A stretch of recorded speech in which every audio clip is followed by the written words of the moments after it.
গল্পের আসরে আপনাদের সবাইকে স্বাগত।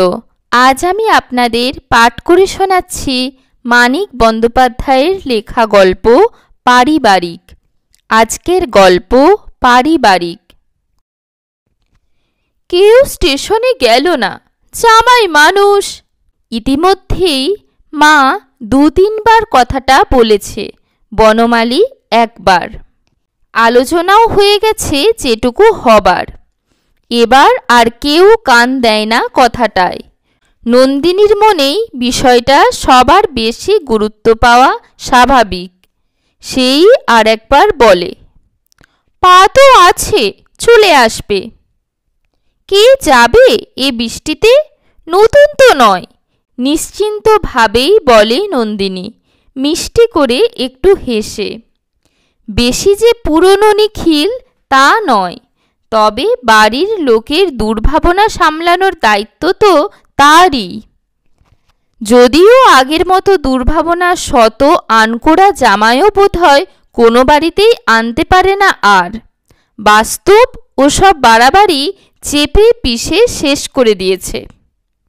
ভাবতে ভাবতে মা আবার বলে, 2-3 বার বলা কথাই বলে।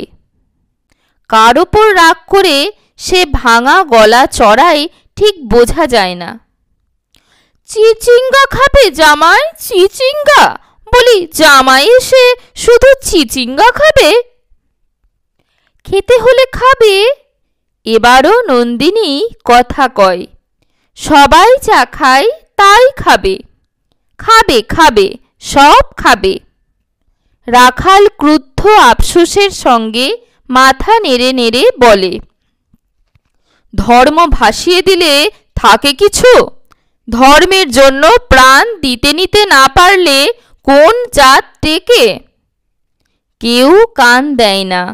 বাজার কাল করে রাখা হয়নি। যদি আসে নিখিল, ভোর ভোর এসেই পৌঁছবে।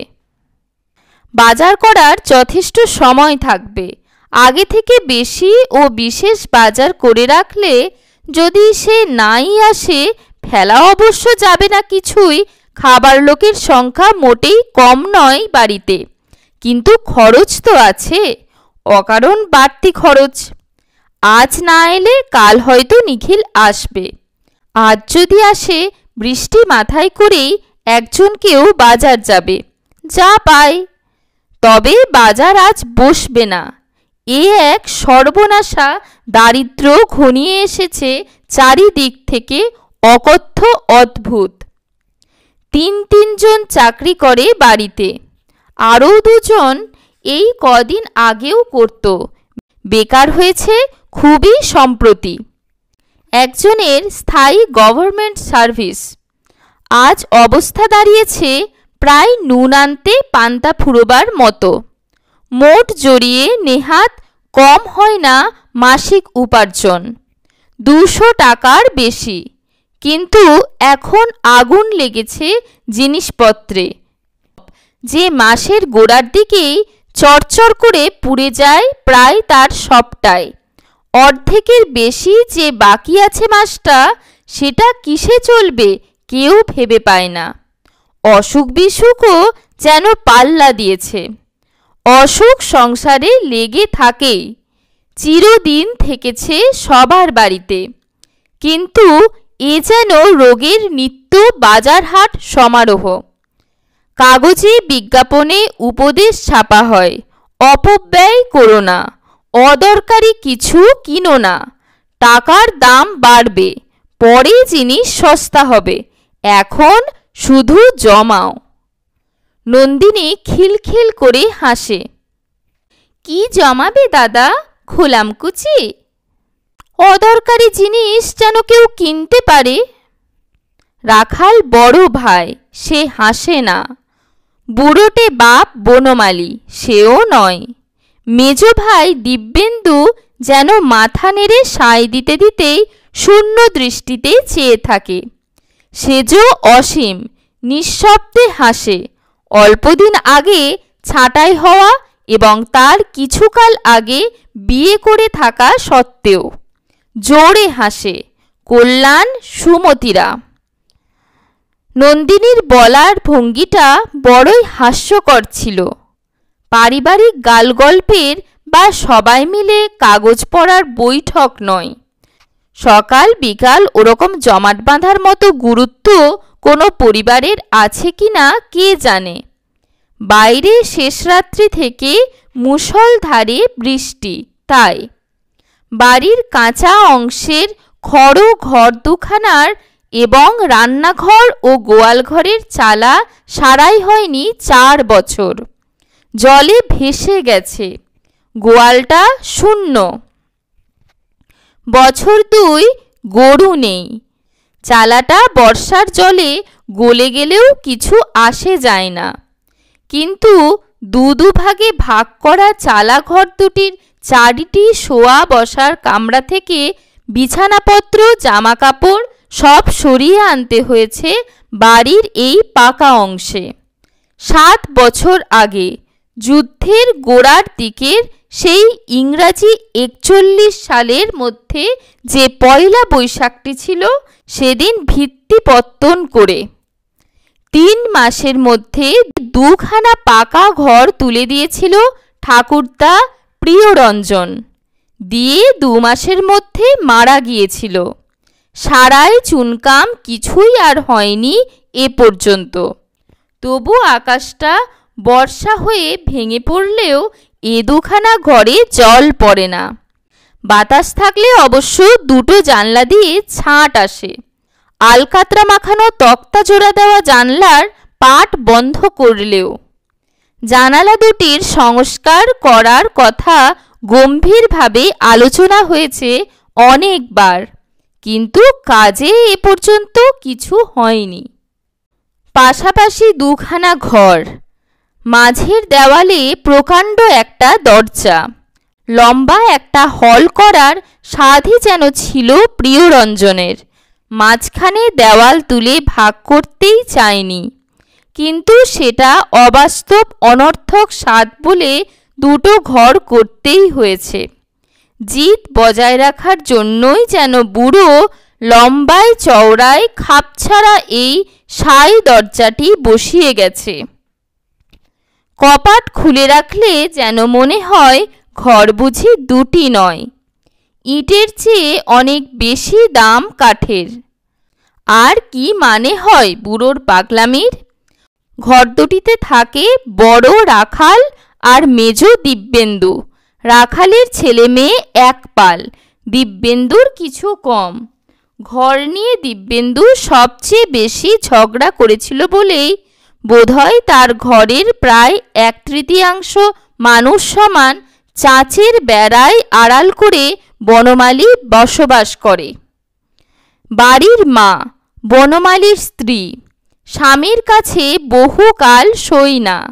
সে যেমন শীর্ণ, চুল ওঠা কপালে তার যেমন চওড়া সিঁদুর, তেমনই সে পেট রোগা। চালা ঘরেই সে থাকে, পূবের ঘরটায়। ঘরের পিছনে ডোবা আর জঙ্গল, বেতবন।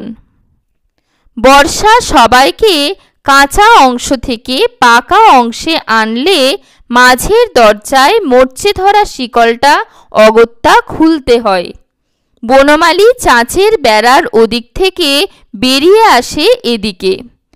তার অংশের পাশের জানলায় ছাঁট আসে বৃষ্টির মতো। গায়ে ছেঁড়া গেঞ্জির ওপর 18 বছরের পুরনো গরম কোট চাপিয়ে কলার ফুটো কমফোর্টার জড়িয়ে সে যেন বীরের মতো আত্মরক্ষার যুদ্ধ করে।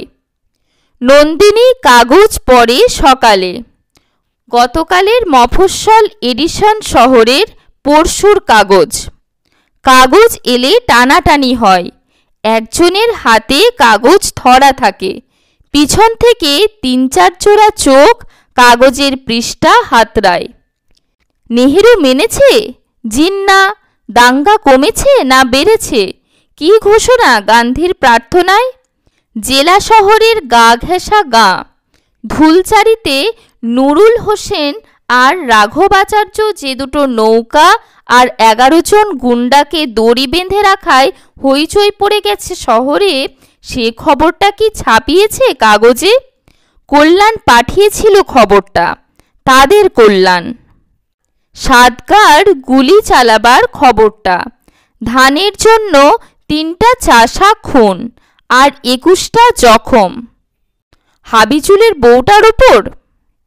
নন্দিনী টাটকা কাগজের কাছে ঘেঁষে না, ওরকম ছাড়া ছাড়া ভাষা ভাষা খবর পড়ায় তার তৃপ্তি নেই। স্থানীয় বালিকা বিদ্যালয়ে সে তার অল্প বিদ্যা নিয়ে নিচু ক্লাসে বাংলা শেখায়, হাজিরা নিয়ে বড় কড়াকড়ি। সেক্রেটারি কুমুদবাবু একটু তাকে আদর করতে চেয়েছিল, প্রথমে হেডমাস্টার মশাইয়ের ঘরে, তারপর জেলা বোর্ডের অফিস তার খাস কামরায়। হাজিরার কড়াকড়ি চলছে, ক্লাস নেবার খুঁটিনাটি কৈফিয়ত। কবে জবাব দেয় ঠিক নেই। অনেকক্ষণ তন্ন তন্ন করে কাগজ না পড়লে, শুধু মাউন্টব্যাটনের খবর নয়, বিজ্ঞাপন পর্যন্ত বুঝে শুনে না পড়লে তার ভালো লাগে না। খবর আর বিজ্ঞাপন সব এক ধাঁচের ধর্মশক্তি বৃদ্ধি এবং যৌন শক্তি বৃদ্ধি। পড়তে পড়তে খিলখিল করে হেসে ওঠে বটে, পরিবারের কাউকে রাগায় কাউকে হাসায় বটে, বুকটা তার জ্বলে যায়। এমন একটা কাগজও কি এই স্বাধীনতা পাওয়া দেশে হয় না, যাতে সত্যি খবর সত্যি বিজ্ঞাপন ছাপে? কেন মিছে খবরটা কি ছেপেছে? অর্ধেক মিছে খবর, কত খবর বাদ দিয়েছে। বড় গাল দিয়ে লেখে, নিজেদের যেন কোনো দোষ নেই, ঝগড়া তো আরও বাড়বে ওতে। বারুক, আমরা সইব না আর। কেন সইব? বেটাদের মেরে লোপাট করে ও খবরটা কিন্তু মিছে। রাজপুরে একটা জোরদারের ঘরও পড়েনি। তুই জানলি কি করে পোড়ায়নি? মিছে মিছে একপাল লোককে কোমরে দড়ি বেঁধে ধরে নিয়ে এসেছে। ওরা তো স্বদেশী করেনি যে ধরবার জন্য। রাজপুরে গিয়েছিলাম না কাল, কোনো জোরদারের ঘর পড়েনি, বরং কটা চাষির ঘরে আগুন দিয়েছিল। খবরের কাগজের খবর আর মন্তব্য নিয়ে রোজই ভাষা ভাষা কথাবার্তা হয়। ধীরে ধীরে একটা পারিবারিক অভ্যাসে পরিণত হয়েছে।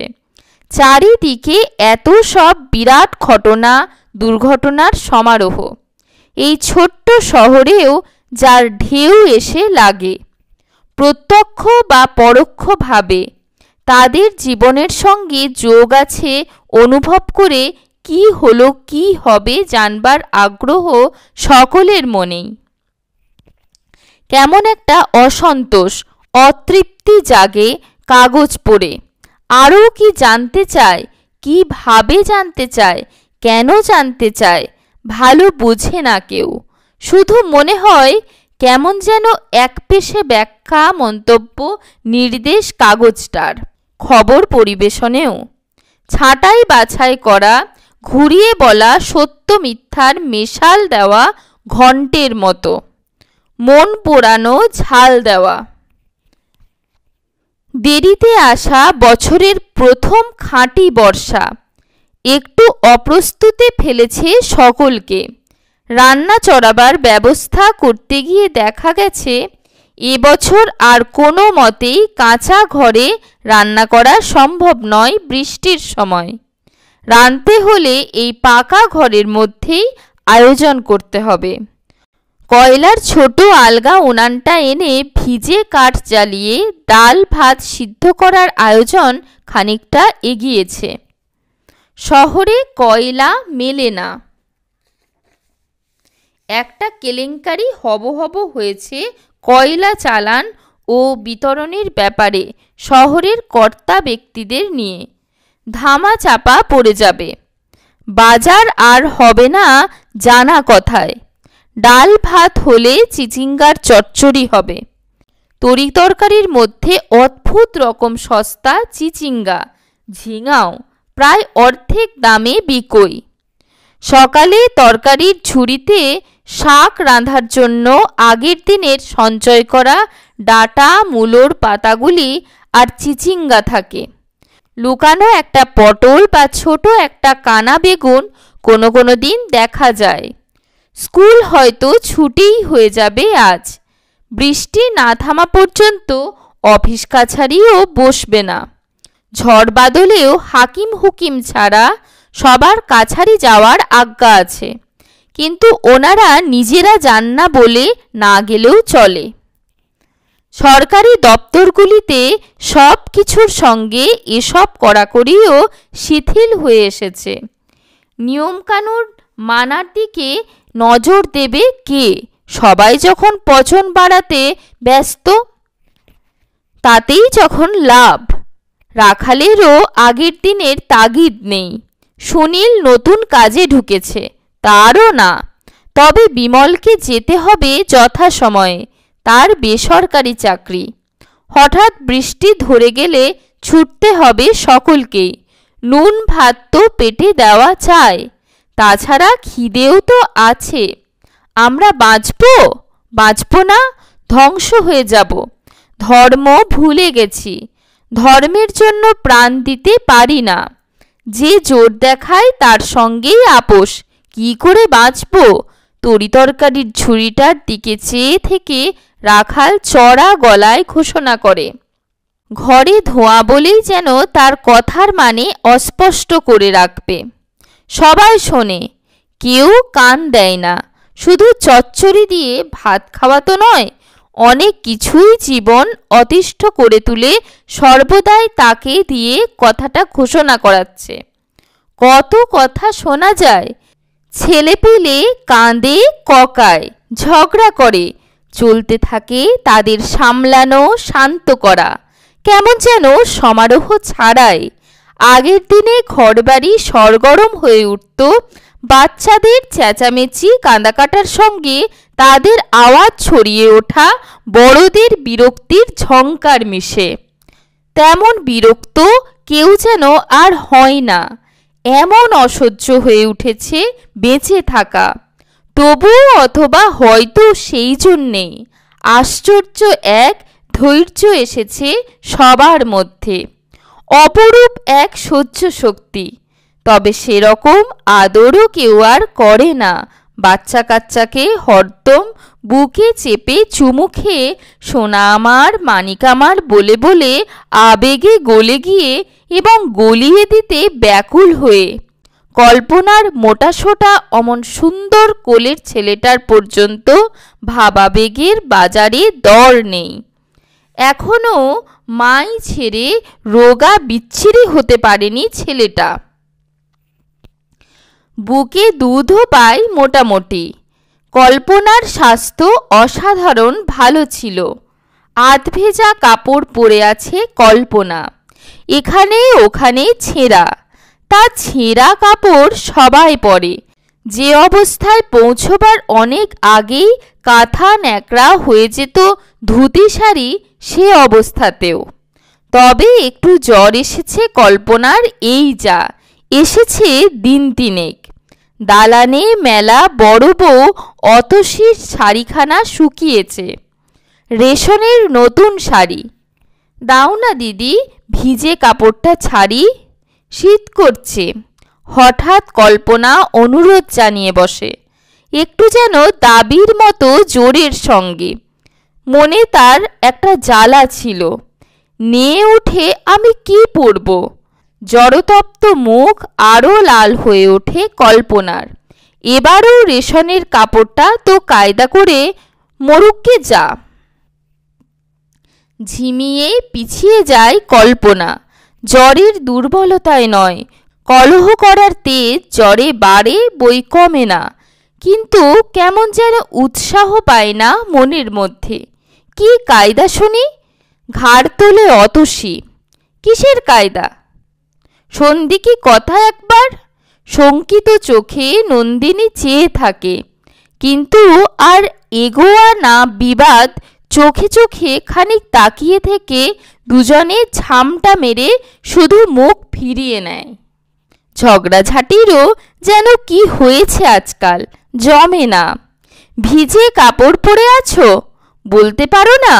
বললে একখানা শুকনো কাপড় তোমার জোটে না? নাও এটা পড়ো। কল্যাণ মেজ বৌদিকে একখানা সরু পার ধুতি এগিয়ে দেয়। কল্পনা হেসে বলে, ধ্যাত, কেন, কি হয় পড়লে? নন্দিনী বলে, কত সধবা থান পেলে বর্তে যাচ্ছে। কল্পনার বড়ই শীত করছিল, দ্বিধা ভরে বলল, পড়ব। তার দ্বিধা আর অস্বস্তি দেখে নন্দিনী ধুতিটা নিয়ে নিজের পরনের শাড়িখানা ছেড়ে ফেলল। শাড়ি তার আরও আছে, তবে একটু ভালো শাড়ি সে কখানা, সর্বদা পরতে মায়া হয়। তাছাড়া কিছুক্ষণের জন্য ধুতি পরে থাকার কথা ভাবতে তার নিজেরও যেন কেমন অস্বস্তি বোধ হচ্ছিল। ওটাকে প্রশ্রয় দেওয়া উচিত নয়। বেলা 10টা নাগাদ বৃষ্টি কমে এলো। সুনীল চিচিঙ্গা চচ্চড়ি দিয়ে পাতলা খিচুড়ি খেয়ে তখন বেরোবার উপক্রম করছে। ভালো ছাতিটা সে নিয়ে যাবে না বাড়ির দরকারে রেখে যাবে, এই দাঁড়িয়েছে পারিবারিক সমস্যা। দেরি তার হয়েছে, আর একটু দেরি করে দেখবে বৃষ্টি ধরে কি না। সৌভাগ্যের বিষয়, আপিস বাড়ি থেকে বেশি দূরে নয় সুনীলের, মোটে 10-12 মিনিটের পথ। বৃষ্টি একবার ধরলে সেই ফাঁকে ছাতি ছাড়াই চলে যেতে পারবে। আর এক দফা বর্ষণ শুরু হবার আগেই বাড়ির আর দুজন আপিস যাত্রীও ধীরে ধীরে প্রস্তুত হচ্ছে। এমন সময় নিখিল এলো সাইকেল রিকশায়। ভিজে সে চুপসে গেছে, তার জিনিসপত্রও রেহাই পায়নি। জিনিস সে সামান্যই সঙ্গে এনেছে, মোটে 2 দিন থাকবে। 10 দিনের ছুটি, তার মধ্যে 3টে দিনই আসা যাওয়ার জন্য বরাদ্দ। দেশে নিজের বাড়িতে 3 দিন থাকতে হয়েছে, এক রাত্রি গেছে সেখান থেকে এখানে আসতে। নন্দিনী আগে থেকে শ্বশুরবাড়ি গিয়ে থাকলে ভালো হতো, তা সে তো আর হবার নয়, 7 মাস বলে নয়। শুধু এ পথে রাত্রে মেয়ে ছেলের যাতায়াত যেমন জঘন্য তেমনই বিপজ্জনক। রিক্সা চালক ছোড়াটা আরও বেশি ভিজেছে। পিঠের কাছে দুফালা হয়ে ছেঁড়া খাকি ময়লা শার্টটা এঁটে গিয়েছে পিঠের চামড়ার সঙ্গে। ব্যাগ আর বিছানা ঘরে পৌঁছে দিয়ে সে ঘরের মধ্যেই দরজার চৌকাঠের কাছ ঘেঁষে পরিবারটির দিকে পিছন ফিরে দাঁড়িয়ে জামাটা খুলে নিংড়ে নেয়। কাপড় চিপে চিপে জল ঝরায়, জামা দিয়ে গা মুছে সেইখানে দাঁড়িয়ে থাকে। বৃষ্টি থামার জন্য একটু অপেক্ষা করায় বোধহয় তার মতলব। বেশি পয়সার লোভেই সে অবশ্য এই বৃষ্টিতে নিখিলকে পৌঁছে দিতে রাজি হয়েছে। তবু তাকে রাস্তায় নেমে যেতে যেন বলা যায় না, অন্তত কিছুক্ষণ দাঁড়াতে না দিয়ে। শুধু রাখাল নিচু গলায় বলে, বেটা মুসলমান কিনা জেনে। সে কথায় কেউ কান দেয় না। ইলিশ মাছ দুটি হাতে করেই নিখিল নেমেছিল। মস্ত দুটো ইলিশ, বেশ চওড়া। মাছ এনেছ? মা যেন আশীর্বাদ করে জামাইকে। ভিজে কাপড় ছেড়ে নিখিল বনমালীর এক পায়ের পাতায় এক হাতের একটি আঙুল ছুঁয়ে প্রণাম পর্ব শেষ করে। আর কারো পায়ের দিকে তাকিয়েও দেখে না। বলে, খারাপ হয়ে গেছে বোধহয় মাছ দুটো। সেটা টের পাওয়া যাচ্ছিল, খারাপ হয়ে যাবে না? নন্দিনী বলে মুখ ভার করে, এভাবে আনলে কখনো মাছ থাকে? একটু বরফ পেলাম না, থলিটাতে বড় বড় বরফের চাকা ভরে ভেজে আনলেই হতো। আসবার সময়েই কিনে নিলাম বাজার থেকে, ভাবলাম বরফ কিনে। যাক, বেশ করেছ। দুধ ছাড়া চা খেতে হবে কিন্তু। শুধু এইবার, পরের বার দুধ এসে যাবে। তোমার জন্য চিনি তোলা আছে, গুড়ের চা নয়। এবার নন্দিনী হাসল। পারিবারিক গল্পটি এখানেই শেষ হচ্ছে। আশা করছি আপনাদের গল্পপাঠ ভালো লেগেছে। গল্পপাঠ ভালো লাগলে লাইক করবেন, আপনাদের পরিচিত গল্প প্রেমীদের সাথে শেয়ার করবেন, আর অবশ্যই চ্যানেলটি সাবস্ক্রাইব করে বেল আইকনটি প্রেস করে দেবেন এই ধরনের আরও অনেক গল্প শোনার জন্য। ধন্যবাদ।